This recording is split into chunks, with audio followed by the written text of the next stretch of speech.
दोस्तों, इस शो में आपका स्वागत है।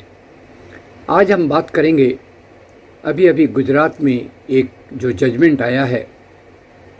2008 में अहमदाबाद में सीरीज़ ऑफ बॉम्ब ब्लास्ट हुए थे 2-3 घंटों के अंदर, और उसमें करीब 100 लोगों की मृत्यु हुई। उसके जजमेंट में जो आया है उसमें इस बॉम्ब ब्लास्ट में 57 लोग मारे गए और कई लोग करीब 100 के करीब लोग घायल हुए।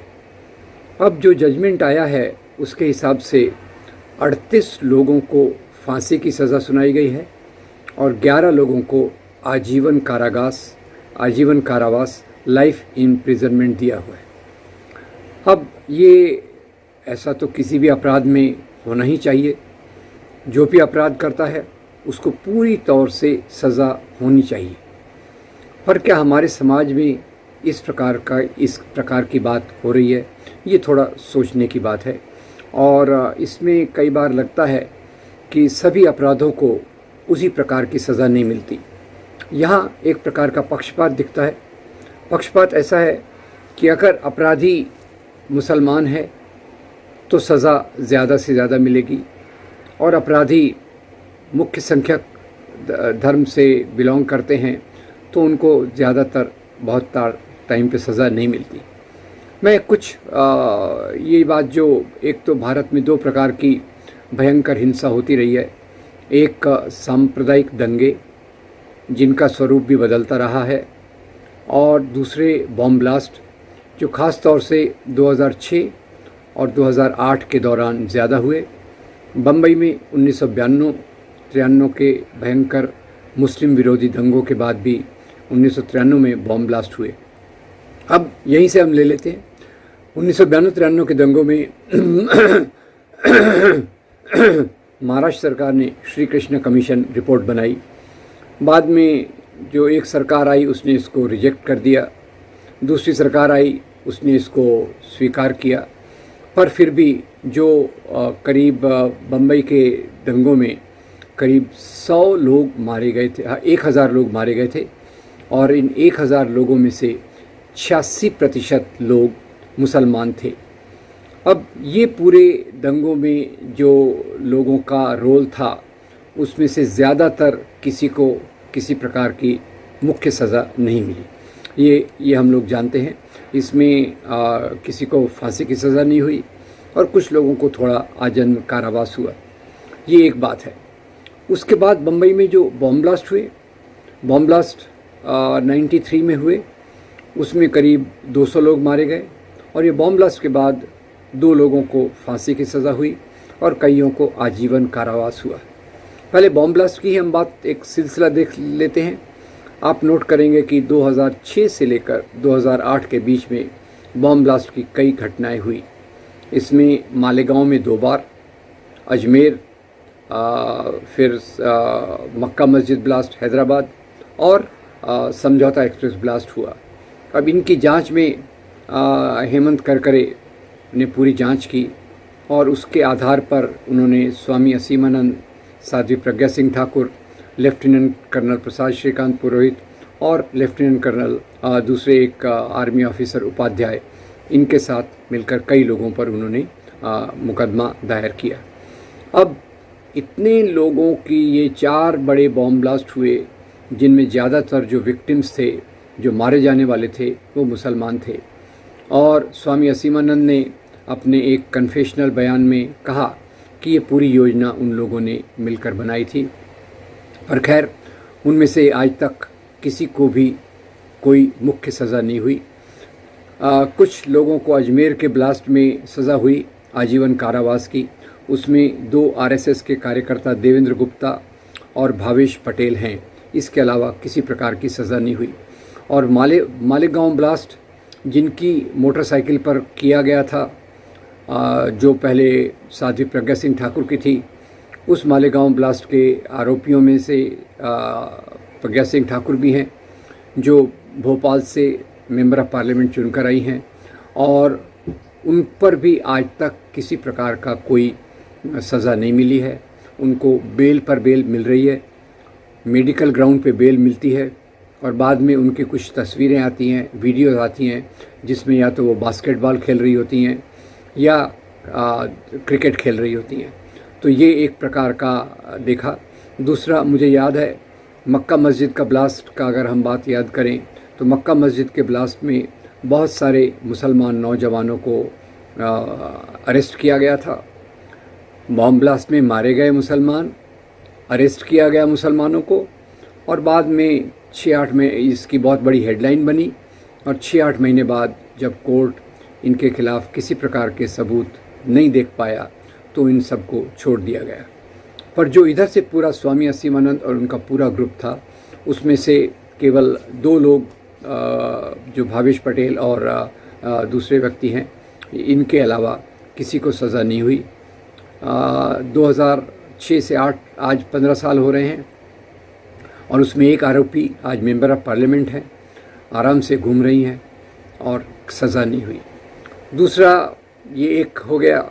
अब दूसरी बात मैं बताना चाहता हूँ, एक और ख़तरनाक चीज़ जो हुई थी वो हाशिमपुरा में हुई थी, जहाँ प्रोविंशियल आर्म कांस्टेबुलरी की एक टुकड़ी ने हाशिमपुरा नाम के मुस्लिम मोहल्ले से 50 मुसलमानों को पकड़ा और जाकर उन्हें एक नहर के किनारे गोली से भून दिया। ये उनमें से कुछ लोगों को दफना भी दिया गया खेत में, जिस पर गोभी को उगाया गया। बाद में ये बात सतह पे आई क्योंकि कुछ लाशें नहर में तैरती हुई मिली और उसमें पूरा मामला सामने आया। इस पर डॉक्टर VN राय, जो डायरेक्टर जनरल ऑफ पुलिस रह चुके हैं, उन्होंने हाशिमपुरा नाम की किताब भी लिखी है। और इस भयंकर कत्लेआम के बाद भी जो लोगों को पहले जेल में रखा गया था उनको भी छोड़ दिया गया है कि भाई कोई सबूत इनके खिलाफ नहीं है। और आश्चर्य की बात यह है 2002 के गुजरात के मुस्लिम विरोधी कत्लेआम में भी बहुत सारे लोगों को सज़ा हुई। ख़ास तौर से Teesta Setalvad, citizen for justice of peace, इन्होंने जो अपना बहुत महत्वपूर्ण काम किया, उसके कारण कुछ अपराधियों को सज़ा ज़रूर हुई है, पर ज़्यादातर अपराधियों को सज़ा नहीं मिली है और मृत्यु दंड तो किसी को भी नहीं मिला है। 2 लोगों को जिनको आजीवन कारावास मिला था, बाबू बजरंगी और माया कोडनानी, दोनों आजीवन कारावास इनको मिला। बाबू बजरंगी के ऊपर तो तहलका में स्टिंग ऑपरेशन हुआ, जिसमें उन्होंने कहा कि हमारे पास 3 दिन का वनडे मैच था और मैं कत्लेआम करके महाराणा प्रताप सरी का मुझे लग रहा था। वो जेल में हैं। और माया कोडनानी जो उस समय मिनिस्टर थी, जो सरेआम दंगे भड़का रही थी, वो उनको आजीवन कारावास हुआ और बाद में दूसरे आधार पर उनको छोड़ दिया गया है। मुंबई में इतने भयंकर दंगों के बाद भी किसी को इस प्रकार की सज़ा नहीं हुई। तो आज ये सोचने पर मजबूर होना पड़ता है, क्या हमारे समाज में 2 प्रकार की कानून व्यवस्थाएं विकसित हो रही हैं, एक बहुसंख्यकों के लिए, दूसरा अल्पसंख्यकों के लिए। एक वो लोग जो दंगों में, मुस्लिम विरोधी दंगों में शामिल होते हैं या इस प्रकार के बॉम्ब ब्लास्ट में शामिल थे, और दूसरे वो जो इसके विक्टिम हैं और जिन्होंने कई जगह बॉम्ब ब्लास्ट में पार्ट लिया भी है, क्योंकि बम्बई के ब्लास्ट में मुस्लिम अंडरवर्ल्ड का रोल था, अहमदाबाद के ब्लास्ट में भी इनका रोल रहा होगा। इससे किसी को कोई शिकायत नहीं है, अपराधियों को पूरी सज़ा होनी चाहिए। पर आज ये हम किस मोड़ पर खड़े हैं कि जहाँ एक प्रकार के अपराधी बेल मिल जाती है, सरेआम क्रिकेट खेलते हैं, बास्केटबॉल खेलते हैं या पकड़े नहीं जाते, और दूसरी तरफ से अपराधियों को फांसी की सज़ा मिल जाती है। यहाँ मैं एक बात स्पष्ट कर दूँ, मैं पूरी तौर से फांसी की सज़ा के खिलाफ़ हूँ, पर फिर भी जो आजीवन कारावास है वो भी बहुत कम लोगों को मिला है। बम्बई के दंगों में तो मैंने सुना नहीं है, गुजरात के दंगों में कुछ लोगों को मिला है, जिनमें से एक बाबू बजरंगी है। और जो बॉम्ब ब्लास्ट का सिलसिला देखा, उसमें हम याद करें कि जिन्होंने जांच की थी, हेमंत करकरे, वो खुद बम्बई के 26/11 के जो आतंकवादी हमला हुआ था उस दौरान मार डाले गए, और बाद में जो आरोपियों पर केस चल रहा था कोर्ट में, रोहिणी सालियन पब्लिक प्रोसिक्यूटर थी, उनको कहा गया था कि आप इस केस को ज़रा हल्का कीजिए। ये बात आज भी रिकॉर्ड पर है। तो ये मेजॉरिटेरियन पॉलिटिक्स, सांप्रदायिकता तो पुरानी हो गई, दोनों तरफ से होती है। दोनों प्रकार की सांप्रदायिकता खतरनाक होती है, ख़राब होती है। पर आज हम जिस दौर में जी रहे हैं उसमें एक मेजॉरिटेरियन मुख्य संख्यक राजनीति पूरे दबाव में है और इसने हमारी न्याय व्यवस्था को, पुलिस व्यवस्था को इस प्रकार से प्रभावित किया है कि एक प्रकार के अपराधी या तो कम अपराध में छूट जाते हैं या उन्हें किसी प्रकार की सज़ा नहीं होती, और दूसरे प्रकार के अपराधी उनको तुरंत सज़ा होती है, जो होना भी चाहिए। खैर, तो ये एक हमारे समाज में जो जिस प्रकार का राजनीतिक विकास हो रहा है वो एक इसका बदलाव की ज़रूरत है।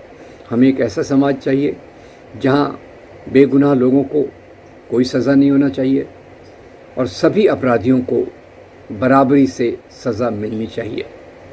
कानून की जो देवी है उसकी आँख पर पट्टी रहती है कि ये कानून व्यवस्था की आँखों पर एक दूसरी प्रकार की पट्टी बांधी हुई है, जिसमें अल्पसंख्यकों को सज़ा देने में तत्परता रहती है और जो मुख्य संख्यक समाज के अपराधी हैं उनको सज़ा देते समय थोड़ी हिचकिचाहट होती है। ये एक स्वस्थ लोकतंत्र की निशानी नहीं है, ये एक स्वस्थ समाज की निशानी नहीं है। इसमें बदलाव आना हमारे समाज के लिए बहुत ज़रूरी है। मैं उम्मीद करता हूँ कि हम एक ऐसा समाज बना पाएंगे जहाँ सांप्रदायिक दंगे न हो, जहाँ बॉम्ब ब्लास्ट न हो, जहाँ बेगुनाह लोग सुरक्षित रूप से रह सकें और जहाँ अपराधियों को सज़ा मिले, ताकि उस प्रकार के अपराध समाज में फिर से न हो सके। अपनी बात को समाप्त करने के पहले एक और ख़तरनाक बात पर मैं आपका ध्यान दिलाना चाहता हूँ। अभी इन जब अपराधियों को 38 मुसलमानों को जब फांसी की सज़ा हुई, उसके बाद गुजरात के भारतीय जनता पार्टी के यूनिट ने एक चित्र जारी किया कि फांसी की रस्सी पर कई टोपी और दाढ़ी वाले नौजवान लटके हुए हैं, और ये एक इशारा था जिसके कारण सांप्रदायिकता की सोच में और वृद्धि आ सकती है। सौभाग्यवश ट्विटर के मैनेजमेंट ने इस चित्र को एक दिन के अंदर ही उससे निकाल दिया, पर ये एक दर्शाता है कि हमारे समाज में नफ़रत कितनी गहरी होती जा रही है और इस नफ़रत का मुकाबला करने की जिम्मेदारी हम सब लोगों की है।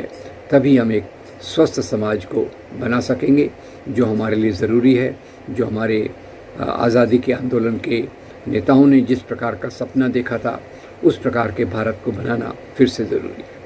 आपका बहुत धन्यवाद। अगर आपको ये वीडियो अच्छा लगा तो आप इसे लाइक कीजिए, फॉरवर्ड कीजिए और हमारे चैनल को सब्सक्राइब कीजिए। Thank you very much.